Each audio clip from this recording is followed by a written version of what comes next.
बरं का, ही कविता तुमच्यासाठी खरं तर नाहीये, ही कविता सर्वसाधारण लोकांसाठी. तुम्ही कसे भारी आहात, खरंच भारी नाहीयेत का? तुम्हाला आता कशाचंच काही वाटत नाही, तुम्हाला आपलं नुकसान झालंय हेही काही वाटत नाही, तुम्हाला कशाचा काही फरकच पडत नाही.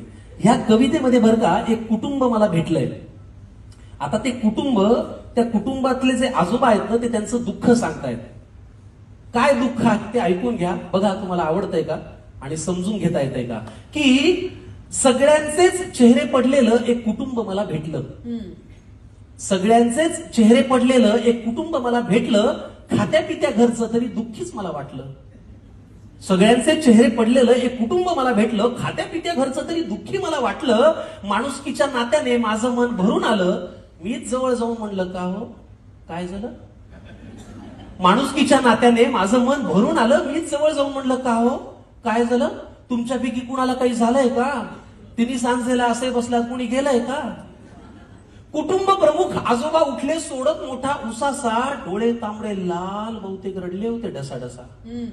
तर ऐक तुला सांगतो म्हणाले असं झालंय, तर ऐक तुला सांगतो म्हणाले असं झालंय, आम्हा सगळ्या कुटुंबियांचं एक एक मत वाया गेलंय. तर ऐक तुला सांगतो म्हणाले असं झालंय, आम्हा सगळ्या कुटुंबियांचं एक एक मत वाया गेलंय. आता हा माझा नातू बघ नुसता जीवाला घोर आहे. नातवापासून सुरुवात केली ओळख करून द्यायला.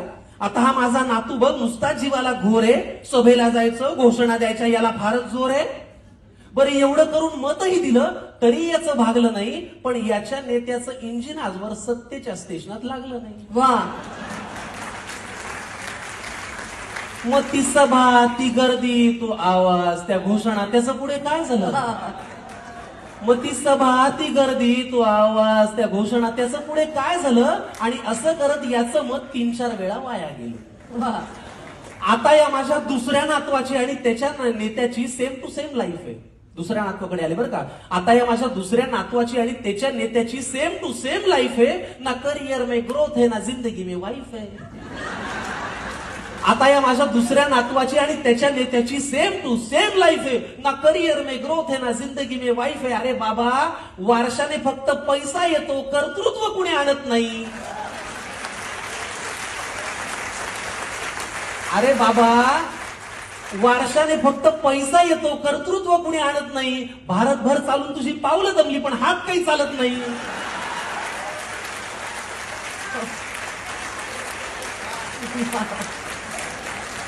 मग ते धोतर, ती काठी, तो चष्मा, ते आडनाव, त्याचं पुढे काय झालं. वा वा वा.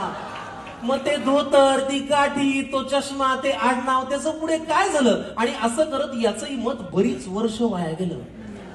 आता या माझ्या मुलाला बरं का राजकारणातलं फार कळतं. आता मुलापर्यंत आले. आता या माझ्या मुलाला बरं का राजकारणातलं फार कळतं. याचं मन गेली अनेक वर्ष घड्याळातली वेळ पाळतं. आता या माझ्या मुलाला बरं का राजकारणातलं फार कळतं. याचं मन गेली अनेक वर्ष घड्याळातली वेळ पाळतं. चुकली वेळ, झाला खेळ, वेगळं संधान साधलं. एका साहेबाचं घड्याळ दुसऱ्या साहेबांनी स्वतःच्या हातावर बांधलं.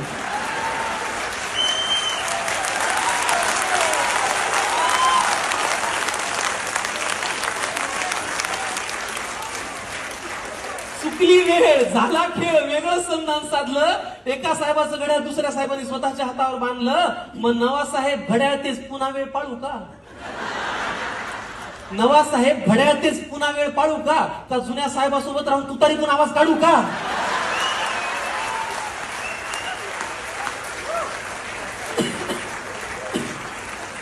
मग ते वय, तो अनुभव, ती निष्ठा, तो परिवार, त्याचं पुढे काय झालं.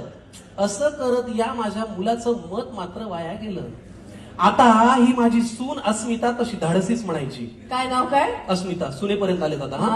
आता ही माझी सून अस्मिता तशी धाडसीच म्हणायची. जरा कोणी नडलं ना की घरातला बाण काढायची. आता ही माझी सून अस्मिता तशी धाडसी म्हणायची. जरा कोणी नडलं की घरातला बाण काढायची. मी तिला कितीदा म्हणलं, सूनबाई बाण जपून वापरायचा असतो ग, एकदा हातातून सुटला की परत येत नसतो ग.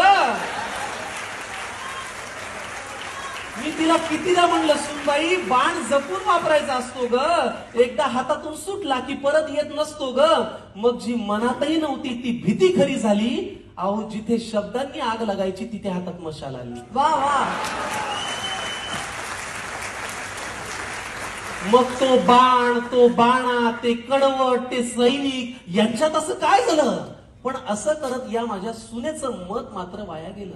वा, आता ही माझी बायको बर का, ही घडवेल तेच घरात घडतं. बायको परत आले ना, आता ही माझी बायको बर का, ही घडवेल तेच घरात घडतं. नाव हिचं लक्ष्मी, हिला कमळ फार आवडतं. आता ही माझी बायको बर का, ही घडवेल तेच घरात घडतं. नाव हिचं लक्ष्मी, हिला कमळ फार आवडतं. मी लगेच पुढे विचारलं, माझी उत्सुकता त्यांना दिसली असेल की अहो कमळ जिथल्या तिथेच आहे, मग यांचं मत वाया गेलं नसेल. मी लगेच पुढे विचारलं, माझी उत्सुकता त्यांना दिसली असेल, अहो कमळ जिथल्या तिथेच आहे, मग यांचं मत वाया गेलं नसेल. आजोबा म्हणाले, ती दुःखात नाहीये तशी, पण तिच्या मनात तळमळ आहे, कारण ज्यांच्या विरोधात मत दिलं त्यांच्याच हातात आता कमळ आहे.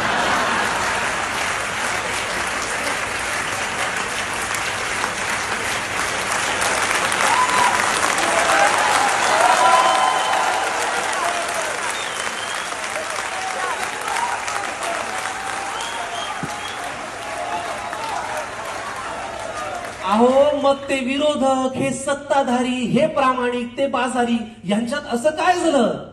पण असं करत या माझ्या बायकोचं आता वाटतंय मत मात्र वाया गेलं. त्यामुळे पुढाऱ्यांनो, तुम्ही कितीही पक्ष बदलून म्हणालात की हाच माझा पक्ष आहे, तरी एक गोष्ट लक्षात ठेवा की आमचं तुमच्याकडे लक्ष आहे.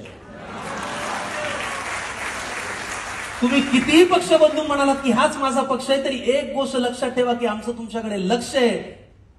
त्यामुळे इथून पुढे तरी दिलेल्या मताची किंमत जरा तरी ठेवा.